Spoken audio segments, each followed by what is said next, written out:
I often get a lot of questions on creative financing. How do you find these deals, right? So on creative financing, one method that I actually took a page out of a friend of mine's book, he went around and he called for sale or for rent signs. Every for rent sign he saw in a yard or a window, he would call it. He'd say, hey, I saw that you have the place for rent. I'm actually interested in buying my own rental properties. Would you be interested in selling on seller financing, on creative financing? What an incredible way to go around and generate some potential leads on creative financing. You will get a lot of no's. I guarantee you'll get a lot of no's, but there's also a lot of opportunity there to get a lot of yeses. The other thing is spread the word. Tell your friends, hey, I'm looking for some rental properties. If you see anything, let me know. So there's so many ways to go out there and find these deals. Another big one, like we talked about, is realtors. Connect with a realtor. Let them know you're looking for your first rental property and you want to move in that direction. They'll start sending you leads in those areas. Okay. No, let's see here. All right. Tyrell Rogers says that's what I would like to know. Okay. I'm Tyrell. I'm guessing you're talking about the creative financing. In my experience with creative financing, I have done a lot of deals. We have got a lot of deals just by connecting and creating relationships with the sellers or the owners. And that's where it starts. You probably know someone like this already. In a lot of cases, these are older folks who have had rental properties for a while, or even maybe they just own a second home that they don't spend time at anymore. It's often about connecting with those people and building those relationships and having the guts to ask the question. A lot of times we're really bashful about asking, hey, have you thought about selling that? And I don't know if I'd sell it like that. I don't know if I'd present it like that. You could say something like, I've really been thinking about getting into rental properties and I'd like to start with a single family home.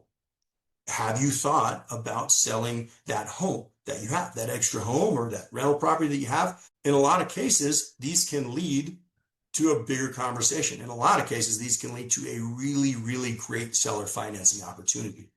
So we teach that at a very high level in Cashflow Academy, and I push that hard because I think there's a lot of opportunities there that people aren't going after. We get stuck in this mindset of, oh, the traditional way, I got to come up with 20% down. I have to go to the bank. I have to have good, perfect credit, 730 score credit.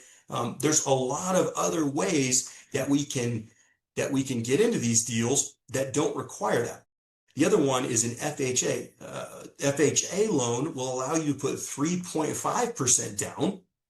Now there's a caveat here. You have to live in that property or occupy the property for 12 months minimum.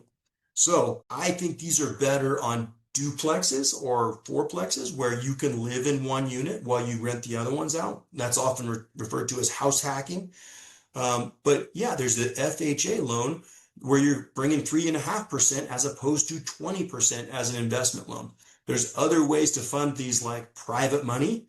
If you have a friend who's an investor who's willing to invest in you, or a family member who has that money, you can use them to get into that deal. All right.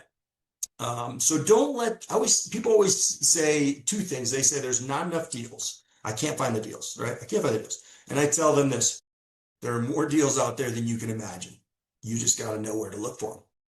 The other thing they say is, I can't afford it. I don't have the investable cash. I don't have enough money. To which I respond, there is more money out there than you can imagine. You just have to go out. You have to know how to go out and ask for it and get it. When I started investing in real estate, I went to a friend of mine who I know had access to money. And I said, I want to start flipping houses. I want to start acquiring rental properties. Will you invest with me?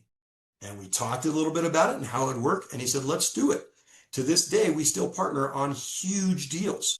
And so if I never would have grown the gall to go ask and built my own confidence up to enough to go ask, things would have stopped right there. I would have limited myself right there just by that.